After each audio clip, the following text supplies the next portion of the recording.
What's up, internet? My name is Kyle, back with another episode about cameras, tech, and all that good stuff. Today, as the title indicates, we are talking about the major announcement in camera news today, and that is Sony's announcement of the Sony A7S III. It's been a few years in the making. Everybody's been waiting for it since the Mark II of the S line, and here we are. It has finally been announced from Sony, the low-light video beast. What's so exciting about the Sony A7S III is that this is probably the best mirrorless video-focused camera that's ever been announced. And it is possibly the best low-light mirrorless video-focused camera that's ever been announced, which is pretty exciting. If you guys are interested at all in pre-ordering this camera, the link is down in the description. Multiple websites to choose from. But yeah, pre-order it if you're down with that. If you're not going to pre-order it, which I am not, let's just put that out there, you probably fall into the bracket of maybe not purchasing a camera for $3,500, and maybe you get some of the other line of cameras from Sony, like say the 6100, which I'm filming on right now, or the Sony A6000, which I have over there on the different mount, which I've made tons of videos about on this very channel. So I'm not sure what I'm going to title this video, but the main point of this video is to bring my opinions and thoughts on 10 different things that the Sony A7S III is doing or is doing better than previous Sony cameras, and maybe point out that it might come down the line in their other series of cameras, maybe the sub $1,000 range, where really is marketed towards someone like me or maybe someone like you. Now for me, I'm not some big filmmaker. I don't make short films. I'm not making documentaries. So the Sony A7S III isn't something that's made for me. I'm more of a photographer at this moment in my career, so to speak. And yeah, so my focus is on photography. And although, as many YouTubers have pointed out, the Sony A7S III, although at 12 megapixels, is still a great stills camera. It has great low light ability. 12 megapixels is plenty for most people, unless you're doing big fine art prints or other kind of professional photo work. It is a great hybrid camera. With that said though, it's a video, focused centric camera. So maybe you have, maybe you haven't seen all of the different videos floating around about the Sony A7S III. Some YouTubers were lucky enough to have a few weeks with it. I was not, but again, it's not marketed towards me, so I understand Sony. Although, if you want to, just ship one to me by accident, no harm, no foul, you know what I'm saying? But as I was saying, other YouTubers have had their hands on it, so there are different videos. There are videos like mine, which are just going to talk about some specific things, and then there are other videos where people have been using it and really loving it, and that is just good news for, one, the overall camera community out there, and two, Sony users like myself and maybe you who was watching. So without further ado, I have a list on my phone here, and let's just jump into the 10 points. Okay, so number one I have in my little list here is the vari-angle screen. I've said in the past, I like the screen on the Sony A6100. That's what I'm filming on right now. I can see myself with just looking just above the lens. It's not that distracting to a viewer. This is also great as a creator because I can see myself.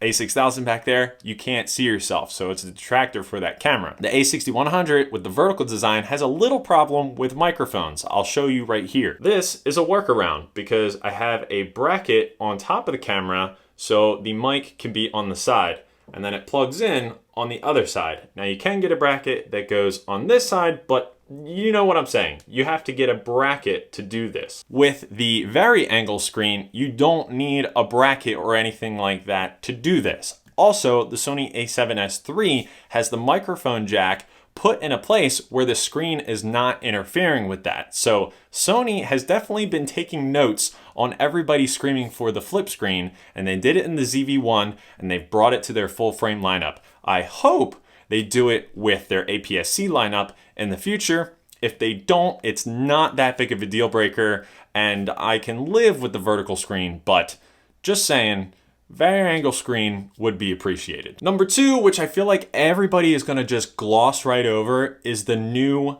it's the Bionz XR processor in the Sony A7S III. They're finally getting a new processor in a new camera, And maybe, just maybe, it's going to trickle down into other cameras that come out subsequently and therefore give more power inside to smaller cameras or, more consumer-like cameras. And I think that's a great thing. And I hope they do that. Sony, if you're listening, give us the power, please. Number 3 is the world's highest resolution EVF. Sony A7S III has a 9.44 million dot EVF, or electronic viewfinder, for those out there. I think there's even an option to change the refresh rate in there. So it's insane. It should be the best EVF that anybody's put their eyeball up to. I've seen some reviewers say they can't tell the difference between that and say something like the Nikon Z6, which also has a really great viewfinder. So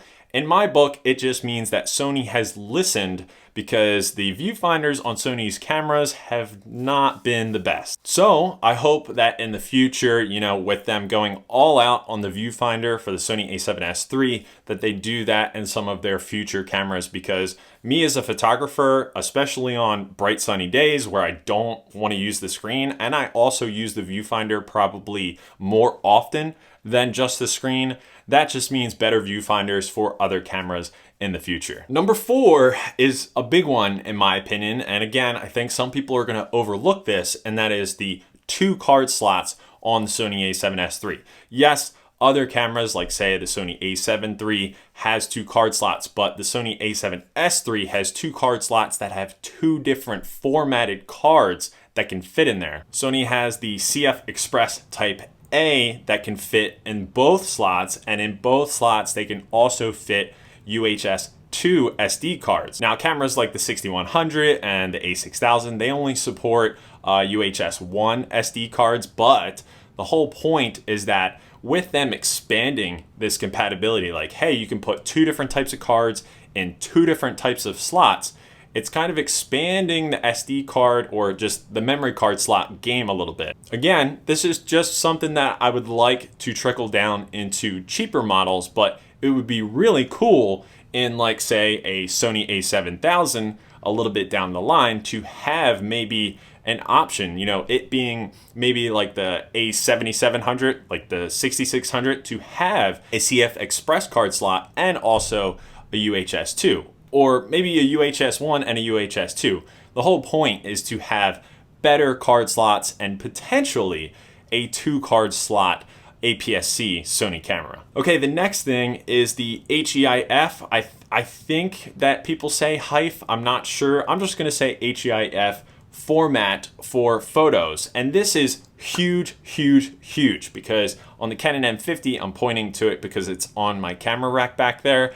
It has CRAW, which is basically a RAW format where it holds all the data a normal RAW file would, but it's half the size. So you don't need as much storage when you're shooting in CRAW as you would RAW, and there's virtually no difference in quality. Hope that ends up in an APS-C camera from Sony. Okay, the next thing is overheating is officially a thing of the past with Sony mirrorless cameras. If you don't know, Canon just dropped 2 full-frame mirrorless cameras. They're really picking up in the mirrorless camera space and everything like that. DSLRs are going bye-bye very, very soon. But Canon has had overheating problems with their new cameras, and it shows in the reviews and the previews and the articles and things like that. However, the Sony A7S III, no overheating. Now, Sony was notorious for overheating issues with their mirrorless cameras pretty early on. Some of the early A6K models overheat all the time. My Sony A6000, doing a video like this, I'm at 18 minutes recording, hopefully not 18 minutes for you guys watching in the timeline. My Sony A6000 would almost be at overheating right now. In an air-conditioned room and everything like that, it would be in trouble. Sony A6100, no problem. This puppy can record as long as I have space on my memory card. So Sony has taken those improvements, put it even further to the brink in the Sony A7S III. They've incorporated some kind of fanless, cool system in there to keep things cool. And I hope that that's not just for bigger body cameras, and maybe they can trickle it down to their other cameras as well. So then overheating just is never a topic again. That would be really cool. Okay, next on the list is Steady Shot Active, and I'm gonna read something because I don't know all that much about this, so bear with me. Sony A7S III becomes the first Sony mirrorless camera to offer Steady Shot, quote unquote, active mode. This applies a slight 1.13 times crop to the sensor, which allows the mechanical IS to make larger movements without risking vignetting. Why this is important to you and me is that maybe this would be included in maybe a higher end A6K, A7K model where there is some type of image stabilization that is digital, which isn't a like crippling crop or something like that. Like, could you imagine if like an A6000 or an A6100 had a little bit of image stabilization, not like full IBIS, which drove the price up a lot, but maybe just something digital in there to give you the option. I don't know. Maybe Sony's on to something with that, or maybe they could just give us IBIS. I don't know. Okay, the next thing is rolling shutter. This isn't something that has been a big concern of mine because I shoot a lot of my videos sitting still, or if I do B-roll, I'm not going side to side. Rolling shutter is when you get that jiggly type footage when you're going side to side. I'm sure it happens a lot with, say, music videos or short films or things like that. And the Sony A7S III is virtually the best at minimizing rolling shutter. Obviously, it's got some new technology in there. I'm sure that new processor helps and things like that. However, maybe this is Sony figuring things out and they can put that in some cheaper cameras down the line. Okay, this next one is something that I wish I could show you guys, but I don't have the Sony A7S III in front of me. Maybe I'll find a screenshot out there somewhere. But that is the ability to change the focus racking speed in different settings and everything like that, so you can really dial in the type of focusing that you want in between objects when you touch the screen. This is something that Canon has been notoriously amazing at with their dual pixel autofocus system.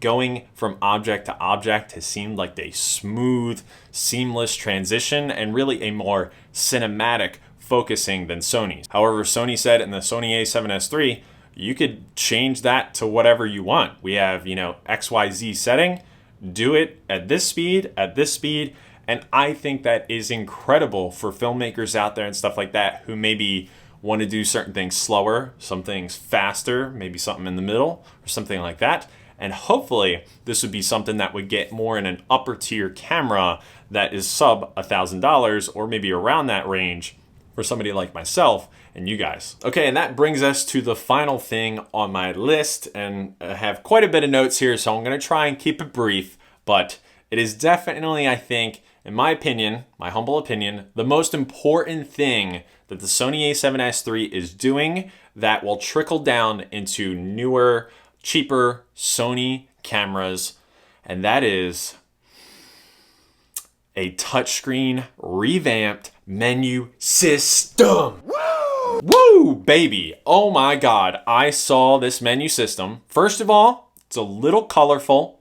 I'm not crazy about how it looks per se in the color department and things like that, but I don't care. You can touch the screen and go through settings blazingly fast, and you don't have to use the little circle dial or the direction pad or whatever. You can just touch it.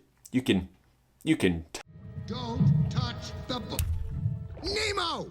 He touched the butt. touch it. Now you may be thinking, Kyle, chill out, dude. It's just a menu system. But hey, ho, I have made videos, multiple videos on this very channel about the Sony A6000 and, the Sony A6100 menu systems. And it's a barrier for entry to beginners, even intermediate people that are like, where is this setting? I don't know what's going on. It seems like they've made it a little more intuitive. And then once you add the touchscreen element into it, rather than just only having touch to focus on the camera, having the menu system be touch enabled it's a game changer. The Canon M50, I recommend it.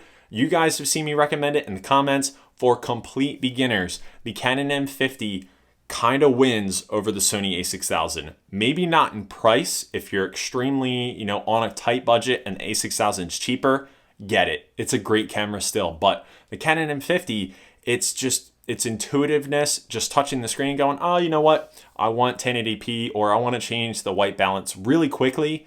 You can do it with a tap of your finger. And I think everybody has been waiting for this. I don't know why people aren't screaming from the rooftops like I am about this, but whew, it is just such a relief to see that.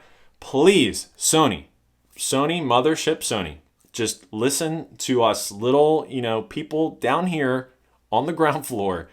Implement that in all of your cameras. Just going forward, touchscreen menus, and we're good.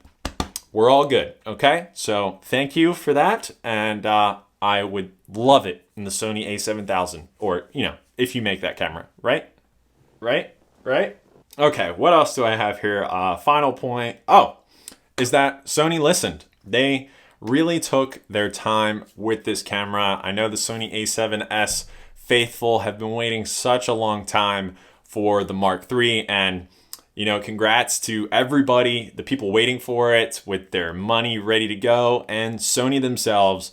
You've made an amazing camera for what I've seen. Hopefully I get to use it someday, but if I don't, hopefully some of the features, like I've mentioned, get pushed into some of the APS-C cameras, which I will be buying and making videos on. But I'm excited, and I hope you guys are too. Let's see what the future has in store for Sony APS-C cameras, full frame cameras as well. It's an exciting time. A lot of new cameras are coming out, and it's a lot of fun. Thank you so much for tuning in to my channel. Thank you all so much for all the support. And as always, I will see you guys in the next episode.